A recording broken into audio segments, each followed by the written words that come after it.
زندان عشق episode number 4۔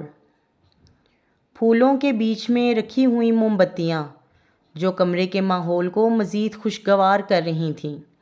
18 سالہ جویریہ خان جو مشکل سے اپنی ہیوی میکسی کو اٹھاتے ہوئے صوفے پر بیٹھ کر اپنے ہاتھوں کو انگلیوں کو مسل رہی تھی، وہ سوچنے لگی یہ سب کیا ہوگا؟ میں اس مرد کے کمرے میں نہیں رہ سکتی۔ اسے تو دیکھتے ہی مجھے کچھ خوف محسوس ہونے لگتا ہے۔ اتنا لمبا چوڑا بڑا سا آدمی ہے، میں کیسے؟ نہیں، ایسا نہیں ہے، میں یہاں سے بھاگ جاؤں گی اور حویلی جا کر سب کی منتیں کر لوں گی، وہ مجھے ضرور معاف کر دیں گے۔ وہ ابھی سوچ رہی تھی کہ ایس پی شاہویز ملک کمرے کے دروازے کو ایک دھاڑ سے کھولتے ہوئے اندر داخل ہوا۔ اپنی شیروانی کے بٹن کھولتا ہوا وہ اسے اتار کر زمین پر زور سے پٹک گیا۔ اس کے اس طرح کرنے پر جویریہ ٹھٹک کر خود میں سمٹ گئی تھی اور جلدی سے اٹھ کر صوفے کے پیچھے بیٹھ گئی۔ اس کی اس حرکت نے شاہویز ملک کو مزید غصہ دلایا تھا۔ وہ ویسے ہی بچپنے والی لڑکیوں سے بیزار ہو جاتا تھا۔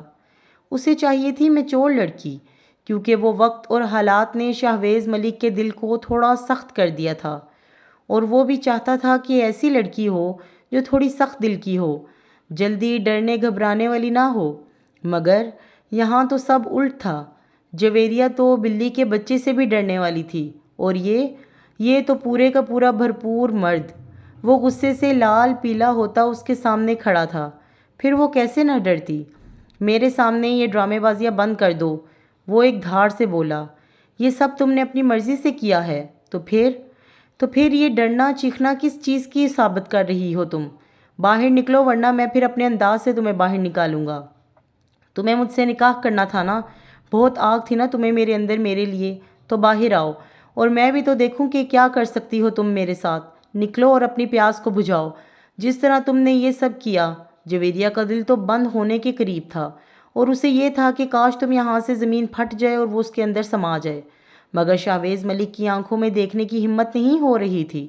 شاہویز ملک ایک ہی قدم بڑھاتے ہوئے صوفے کی بیک کے برابر گیا، اسے کندھوں سے پکڑ کر اپنے قریب کھڑا کیا۔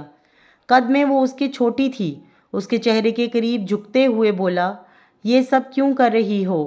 بہت شوق تھا نا تمہیں میرے ساتھ نکاح کرنے کا، تو یہ رہا میں، اور یہ اس سیج میں سجی ہوئی سیج، بیٹھو اس میں اور میرا دل لبھاؤ۔ اسے بیڈ پر گراتے ہوئے اپنے کرتے کو بھی اتار چکا تھا۔ اسے اپنے قریب دیکھ جویریہ باقاعدہ طور پر رونے لگی۔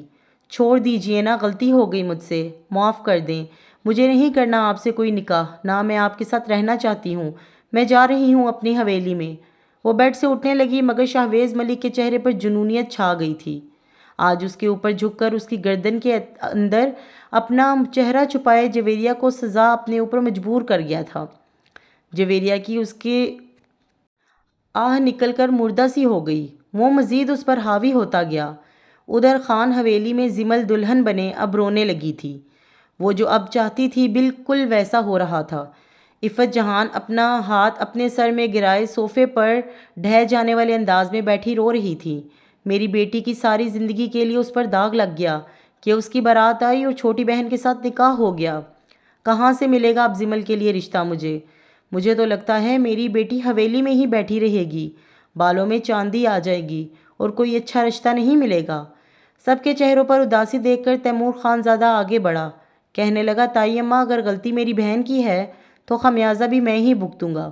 زمل سے میں نکاح ابھی اور اسی وقت کرنا چاہتا ہوں۔ تیمور خان زادہ کی بات سن کر زمل کا تو جیسے دل ہی ناچنے اٹھ رہا ہو۔ وہ یہی تو چاہتی تھی کہ خاندان کی عزت بچانے کے لیے تیمور اس سے نکاح کرے گا، کیونکہ وہ جانتی تھی تیمور خان زادہ کچھ الگ مزاج کا تھا، جس کی نظر میں اپنے اور اپنوں کی خوشیاں بہت عزیز تھیں۔ گلرانہ بیگم کہنے لگی، تیمور تم کیسے کر سکتے ہو؟ تمہاری منگیتر ہے، تم کسی کے منگیتر ہو، کوئی تمہارے نام پر بیٹھی تمہارا انتظار کر رہی ہے، اس کے ہاتھ میں تمہارے نام کی انگوٹھی پہنائی گئی ہے، ایسے کیسے تم زمل کی زندگی بچاتے ہوئے مناہل کو اس کی زندگی برباد کر سکتے ہو؟ کہنے لگا، کم آن اماں سائیں، منگنی میں اور نکاح میں بہت فرق ہوتا ہے۔ میں زمل سے نکاح کرنے لگا ہوں، جب نکاح کر لوں گا تو منگنی کی کوئی اہمیت نہیں رہے گی، اور میرے نزدیک میرے اپنوں کی خوشیاں اور ان کی عزت بہت زیادہ عزیز ہے مجھے۔ اس لیے پلیز اپنا دل بڑا کیجیے، بختیار خان کہنے لگے میری بیٹی کوئی چیز نہیں ہے جسے میں سر سے اتار کر کسی کے ہاتھ میں باندھ دوں، اس لیے تیمور تم نے اپنائیت کا احساس دیا، بہت شکریہ، مگر تم کسی اور کے منگیتر ہو۔ تمہاری والدہ بالکل ٹھیک کہہ رہی ہیں، اگر زمل کی قسمت میں کچھ رشتہ ہوا تو ضرور ہو جائے گا۔ اپنے باپ کی بات پر زمل کا دل بدھ سا گیا، اس کا دل تو چاہتا تھا کہ ایک لمحہ نہ لگے اور وہ تیمور کے ساتھ اپنے نکاح کا ایجاب و قبول کر لے۔ زمل نے سوچا کہ اگر بابا سائیں اس طرح کی بات کرنے لگ گئے تو یہ نہ ہو کہ میری ساری محنت پر پانی پھر جائے اور میں تیمور کو کھو دوں۔ اب مجھے کچھ کرنا ہوگا۔ زمل رونے لگ گئی، سب اس کی طرف متوجہ ہو گئے۔ عفت جہاں آپا نے بیٹی کے پاس جا کر اسے سہارا دیا، کہنے لگی دیکھو زمل، ساری بات قسمت کی ہوتی ہے، اگر تمہارا جوڑ شہویز ملک کے ساتھ نہیں تھا تو اس میں کوئی زور زبردستی نہیں کر سکتا۔ گلرانہ بیگم بھی آگے بڑی زمل کے پاس آئیں اور کہنے لگی زمل، جویریہ تو تم سے سب کچھ شیئر کرتی تھی، تم دونوں بہت نزدیک تھے، ایک دوسرے سے بہت دوست تھے، جویریہ نے تمہیں کچھ نہیں بتایا تھا ایسا؟ زمل نے معصومیت کا اظہار کرتے ہوئے کہا نہیں، لیکن میری زندگی برباد ہو کر رہ گئی ہے بابا سائیں، آپ کی بیٹی ساری زندگی آپ کی دہلیز پر بیٹھی رہے گی۔ وہ سب کو ایموشنل بلیک میل کرنے لگی۔ زمل کا کوئی بھی غلط ارادہ نہ تھا، وہ تو بس اپنی محبت کو پانے کے لیے ہر حد سے تجاوز کر چکی تھی۔ وہ رونے لگی، بابا سائیں کوئی آپ کی بیٹی کو اپنانے نہیں آئے گا۔ وہ اس طرح رو رہی تھی کہ بختیار خان کا دل پسیج کر رہ گیا۔ جہانگیر خان آگے بڑھے اور کہنے لگے دیکھو بھائی صاحب، آپ قسمت پر چھوڑ دیجئے، کیا پتہ اللہ نے اس عمل کی قسمت تیمور کے ساتھ جوڑ دی ہو۔ اگر زمل کی قسمت تیمور کے ساتھ جڑی ہوئی ہے تو اگر تیمور کو کوئی اعتراض نہیں ہے تو زمل سے نکاح کرنے پر تو آپ بھی بلا وجہ کی ضد مت کیجیے، اور ابھی جب زمل اور تیمور کا نکاح ہو جائے گا تو آہستہ آہستہ سب کچھ سیٹ ہو جائے گا، ورنہ زمل اسی دکھ میں گٹ گٹ کر جیے گی۔ بختیار خان بھی بیٹی کی طرف دیکھتے ہوئے مجبور باپ کی طرح خاموش ہو گئے۔ مولوی کو بلایا گیا، نکاح شروع ہوا۔ تیمور خانزادہ جس کے دل میں کوئی جذبات نہیں رہے تھے، وہ صرف خاندان کی عزت اور اپنوں کی خوشی کے لیے یہ قدم اٹھا رہا تھا۔ نکاح ہوا۔ زمل کا دل تو ایسے تھا جیسے خوشی سے پھولے نہیں سما رہا تھا، اس کا دل چاہ رہا تھا کہ وہ ہواؤں میں اڑے، مگر فی الحال موقع کی مناسبت کو دیکھتے ہوئے وہ اپنی خوشیوں کو دبا دی گئی۔ زمل کو تھوڑی ہی دیر میں تیمور خانزادہ کے کمرے میں بھیج دیا گیا۔ کمرے میں ہلکی پھلکی سجاوٹ بھی کروا دی گئی تھی۔ وہ کمرے میں ادھر ادھر ٹہلنے لگی۔ ابھی وہ اکیلی تھی اور کمرے میں کوئی بھی نہ تھا۔ تیمور خانزادہ کی ہر چیز کو بڑی حسرت کے ساتھ دیکھ رہی تھی۔ کہنے لگی تیمور، تم نہیں جانتے تمہاری محبت کب سے میرے دل میں پروان چڑھ گئی، اور میرا یہ دل بے خود ہو کر تمہارے قابو سے باہر ہو چکا تھا۔ نہ جانے یہ سب میرے ذہن میں کیسے آیا اور میں کیسے سب کر گئی، مگر وہ کچھ پل کے لیے اداس ہوئی۔ جویریہ، مجھے معاف کر دینا، وہ دل ہی دل میں جویریہ سے مخاطب ہوئی۔ میرا ایسا کوئی ارادہ نہیں تھا، مگر ایس پی شہویز ملک کوئی برا انسان نہیں ہے، اچھا انسان ہے، یقیناً وہ جویریہ کو خوش رکھے گا، اور مجھے تیمور مل گیا، اس سے بڑھ کر اور کیا ہو سکتا ہے۔ رات کے 12 بج چکے تھے، ابھی تک تیمور کمرے میں نہیں آیا تھا۔ زمل جو اس کے بیڈ پر بیٹھی دلہن بنی اس کے انتظار میں تھی کہ کب تیمور کمرے میں آئے اور وہ اس سے اپنی محبت کا اظہار کرے، مگر رات کافی ہو گئی۔ زمل جو تھکی ہوئی تھی بیڈ کے ساتھ ٹیک لگائے سو گئی۔ جب تیمور خانزادہ کمرے میں داخل ہوا، سامنے بیٹھی زمل کو دیکھا، اس کے قریب کھڑا ہو کر سوچنے لگا، میں نے ایسا کچھ نہیں سوچا تھا، لیکن زندگی یوں یکسر بدل جاتی ہے۔ خیر، وہ اپنے خیالوں کو جھٹکتا ہوا بیٹھ کے قریب سے ایک تکیہ اٹھا کر صوفے کی طرف بڑھنے ہی لگا تھا۔ زمل کی آنکھ کھلی، اس نے تیمور کا ہاتھ پکڑا، کہنے لگی تیمور، مجھے معاف کر دینا، میں جانتی ہوں تمہاری منگنی ہوئی تھی، تمہاری منگیتر تھی، مگر اس سب کے باوجود تم نے مجھے چن لیا۔ میرے لیے یہ احسان بہت بڑا ہے، تمہارا میرے لیے یہ احسان بہت بڑا ہوگا، ساری زندگی نہیں جھکا پاؤں گی۔ تیمور خانزادہ نے بغیر کسی تاثر کے زمل سے کہا، دیکھو، اس میں کسی کا قصور نہیں ہے، بس وقت اور حالات اسی طرف اشارہ کر رہے تھے، مجھے جو مناسب لگا میں نے بڑوں کی خوشی کی خاطر کیا۔ زمل بڑی محبت بھری نظر سے تیمور خانزادہ کو دیکھتے ہوئے کہنے لگی، کیا تم نے میری خاطر نہیں کیا یہ سب؟ تیمور خانزادہ لاپرواہی والے انداز میں کہنے لگا، ظاہر ہے تمہارے لیے کیا ہے کہ تمہاری زندگی خراب نہ ہو، اور تمہیں روتا ہوا دیکھ کر تایا سائیں بہت پریشان تھے۔ سو میرے لیے اپنوں کی خوشیاں زیادہ عزیز ہیں۔ یہ کہتے ہوئے وہ تکیہ اٹھا کر صوفے کی طرف بڑھنے لگا، مگر زمل نے اس کا ہاتھ نہ چھوڑا۔ تیمور، کیا تم میرے قریب نہیں ہوگے؟ تیمور خانزادہ کو حیرانگی ہوئی کہ یہ ایس پی شاویز ملک کی صحت سجانے والی تھی، تھوڑی دیر پہلے اور اب میرے کمرے میں حادثاتی طور پر آ گئی، مگر زمل اس طرح کی بیہودہ باتیں کیوں کر رہی ہے؟ تیمور خانزادہ کو کچھ غصہ آیا، غصے سے تھوڑے غصے میں بولا، ہوش میں تو ہو، یہ شادی ایک حادثاتی ہے، اس طرح فوری دلوں میں جذبات نہیں آنے لگتے، وقت چاہیے اس رشتے کے لیے، اور میں امید کرتا ہوں کہ تم بھی اس رشتے کے لیے ابھی تیار نہیں ہو، تو میں تمہیں پورا وقت دینے کے لیے تیار ہوں۔ زمل کی شدتیں آسمان کو چھو رہی تھیں، اس کے صبر کا پیمانہ لبریز ہو رہا تھا۔ تیمور خانزادہ ابھی ایک قدم ہی آگے بڑھا تھا کہ زمل نے خود سے اس کی گردن میں اپنی باہوں کا حصار ڈال دیا، اپنے لب تیمور خانزادہ کے گال پر رکھ دیے۔ وہ دل ہی دل میں سوچ چکی تھی کہ وہ پہل کرے گی، اور جتنا میں اس کی قربت کے لیے تڑپ چکی ہوں، اس سے میں زیادہ اور نہیں تڑپوں گی۔ زمل کے پہل کرنے پر تیمور خانزادہ کا چہرہ سرخ پڑ گیا، اور ایک زوردار تھپڑ وہ انجانے میں زمل کے چہرے پر مار چکا تھا۔ زمل اپنے چہرے پر ہاتھ رکھ کر رونے لگی۔ تیمور، تم اتنے بے ہوش ہو گئے ہو، میں نے سوچا بھی نہیں تھا۔ کیا تمہیں میری کبھی محبت نظر نہیں آئی آج تک؟ کمرے میں ایک ساتھ رہتے ہوئے بھی تم ایسے کیسے لاپرواہ ہو سکتے ہو؟ مگر جو بھی ہے، میری برداشت ختم ہو چکی ہے۔ مجھے آج حق چاہیے، میں تمہاری قربت پانے کے لیے تڑپ رہی ہوں۔ زمل، جس کی حالت ایسی تھی کہ جیسے بن پانی کے مچھلی پھڑپھڑا رہی ہو۔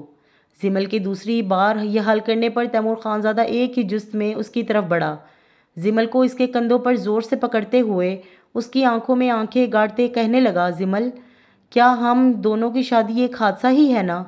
وہ معنی خیز سے کہہ رہا تھا۔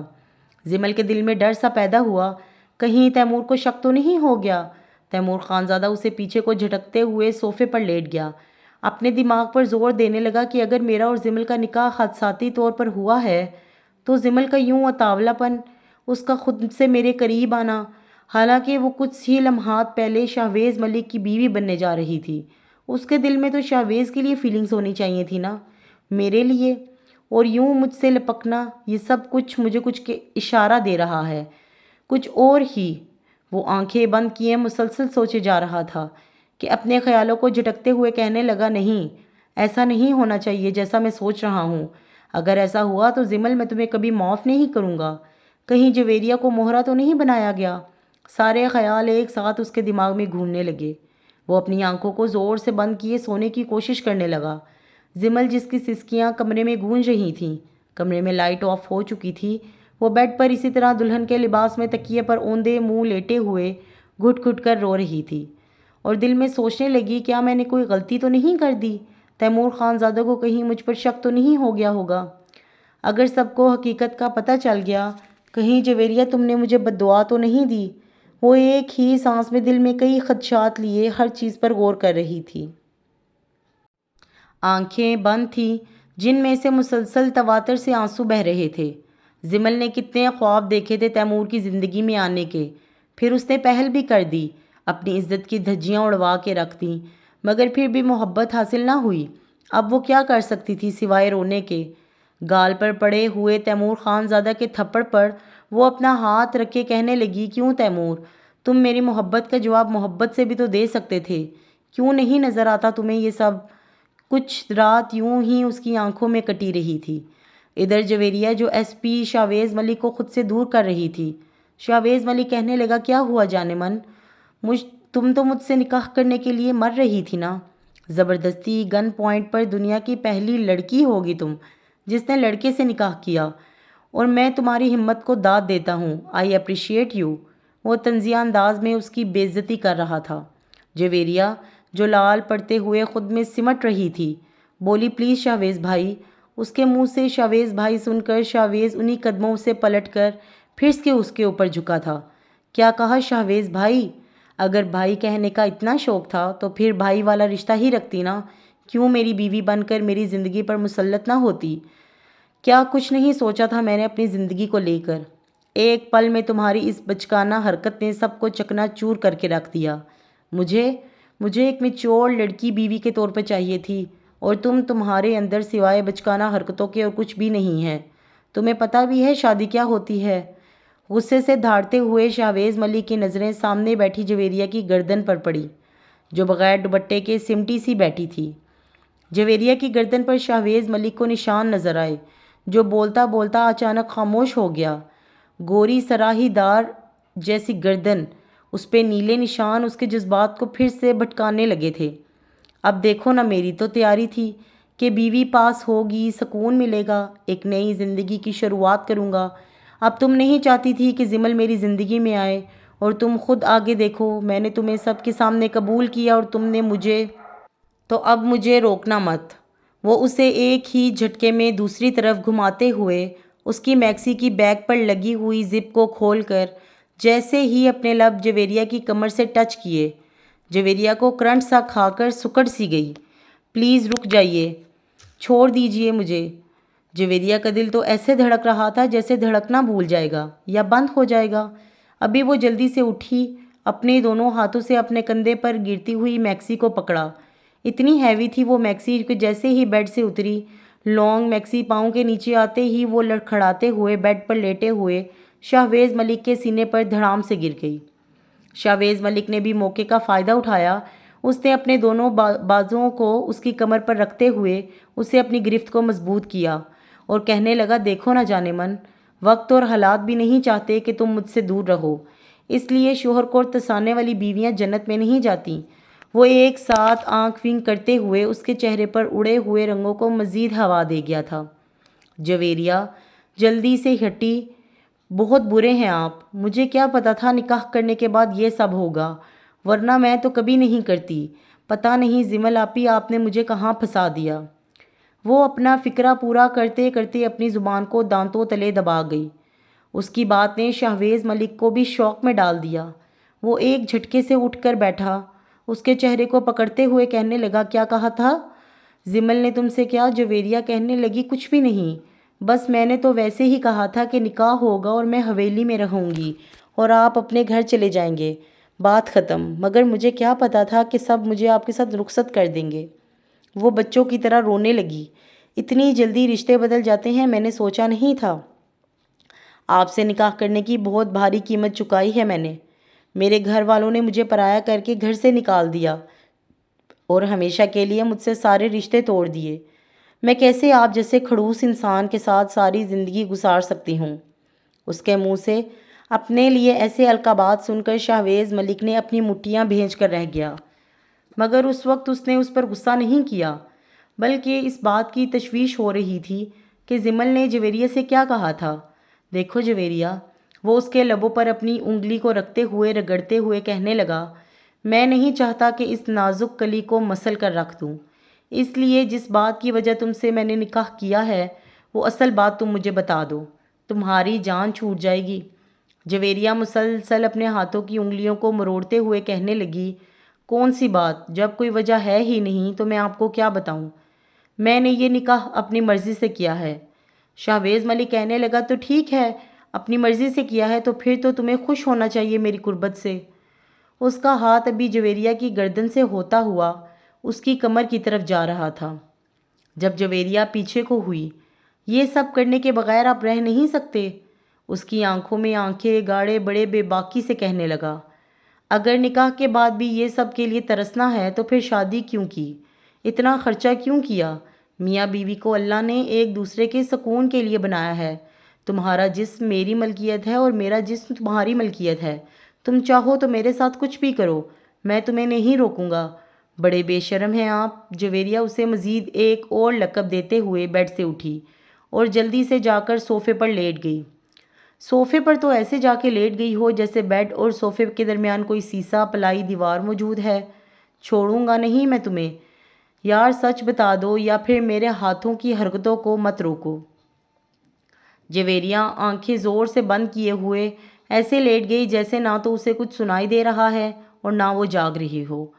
شاہویز ملک اپنے سر کے بالوں کو اپنے ہاتھوں سے زور سے پکڑے ہوئے اپنی گردن نیچے لٹکائے ہوئے بیٹھا۔ سوچوں میں گم تھا، کیا مطلب ہو سکتا ہے جویریہ کی بات کا؟ یہ زمل نے مجھے کہاں پھنسا دیا؟ کہیں یہ سب زمل کے کہنے پر تو نہیں ہوا؟ مگر جو بھی ہے ایس پی شاویز ملک ہوں، میں بات کی تہ تک جا کر ہی رہوں گا۔ اور یہ نازک سی چڑیا کب تک زبان بند رکھے گی؟ ہلکی سی قربت میں مرنے والی ہو جاتی ہے۔ ایسا کچھ کروں گا کہ اس کی زبان فوراً کھل جائے گی۔ وہ سامنے پڑے ہوئے صوفے پر اس نازک وجود کو دیکھ کر اپنی مونچھوں کو بل دیتا رات کے آخری پہر میں اس کمرے سے باہر بیلکنی میں کھڑا اپنے وجود میں لگی آگ کو بجھانے کی کوشش کر رہا تھا۔ مگر ذہن میں اٹھنے والے سوالوں کا طوفان اور پاس ایک معصوم سی لڑکی جو اس کے نکاح میں تھی، اس کی دسترس میں تھی، اس کے قریب ہوتے ہوئے بھی وہ اپنے جذبات کو مار رہا تھا۔ خیر اسی طرح رات گزر چکی تھی۔ صبح ہوئی تو کمرے میں صرف جویریہ ہی تھی۔ جویریہ نے جلدی سے اٹھ کر ادھر ادھر دیکھا تو کہنے لگی، شکر ہے وہ کھڑوس انسان مجھے نظر نہیں آیا، لیکن مجھے تو حویلی جانا ہے نا، میں یہاں نہیں رہ سکتی، میرا دم گھٹ رہا ہے اس گھر میں۔ ابھی وہ انہی سوچوں میں گم تھی کہ دروازے پر نوک ہوا۔ بی بی صاحبہ کیا میں اندر آ سکتی ہوں؟ پہلے تو جویریہ کا دل دھڑک سا گیا تھا کہ کون ہو سکتا ہے، مگر دروازہ تھوڑا سا کھولا تو سامنے شاویز ملک کی پرانی ملازمہ نوری کھڑی تھی، جو عمر میں بڑی تھی اور اس گھر کے تمام ملازموں کی دیکھ بھال اسی کے ہاتھ میں تھی۔ نوری نے ایک نظر سر سے پاؤں تک سامنے کھڑی جویریہ کو دیکھا، جو ابھی تک اسی لباس میں ملبوس تھی۔ نوری کے ہاتھ میں ایک شاپر تھا۔ اس نے وہ شاپنگ بیگ جویریہ کی طرف بڑھایا اور کہنے لگی، بی بی صاحبہ اس میں چند جوڑے ہیں، آپ کے شاویز صاحب دے کر گئے ہیں اور کہہ کر گئے ہیں آپ تک پہنچا دی جائیں، اور آپ اس میں آپ کی ضرورت کی چیزیں بھی ہیں۔ جویریہ نے جلدی سے وہ پکڑا، کیونکہ وہ اس ہیوی میکسی میں بہت بیزار ہو چکی تھی۔ اتنا ہیوی ڈریس پہن کر وہ اسی میں سوئی تھی۔ وہ بھی پلٹنے لگی جب نوری نے پھر سے کہا، بی بی صاحبہ آپ تیار ہو کر آ جائیے گا، میں آپ کا ناشتہ لگا دیتی ہوں۔ جویریہ نے کہا، بس تم 10 منٹ تک ایک فریش جوس مجھے دے جانا، ناشتے کا میرا دل نہیں ہے۔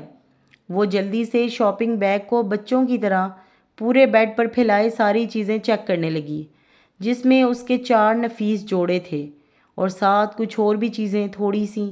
وہ پہلی چیزوں کو دیکھ کر شاویز ملک کی پسند سے خوش ہوئی اور کہنے لگی، چلو سڑیل کھڑوس جیسا بھی ہے، اتنی تو فکر کی اس نے میری۔ جلدی سے ایک جوڑا لے کر واش روم کے اندر بند ہو گئی۔ وہ نہا کر ہلکی گلابی رنگ کا جوڑا پہنے بنا دوپٹے کے باہر آئی، کیونکہ دوپٹہ وہ اچھے سے پھیلا کر بیڈ پر رکھ گئی تھی، اور واش روم باہر آئی بے دہانی میں وہ ٹاول کے ساتھ اپنے بالوں کو جھٹکتے ہوئے خشک کر رہی تھی۔ بالوں کو کبھی ایک طرف کبھی دوسری طرف کرتے ہوئے یہ اس کا پسندیدہ مشغلہ تھا۔ نہانے کے بعد اپنے بالوں کے ساتھ کھیلنا، مسلسل اس بات سے انجان کہ کوئی اسے اپنے نظروں کے حصار میں جکڑے ہوئے ہے۔ جویریہ نے یہ سوٹ پہنا تھا، اس کا گلا فرنٹ اور بیک سے کافی ڈیپ تھا۔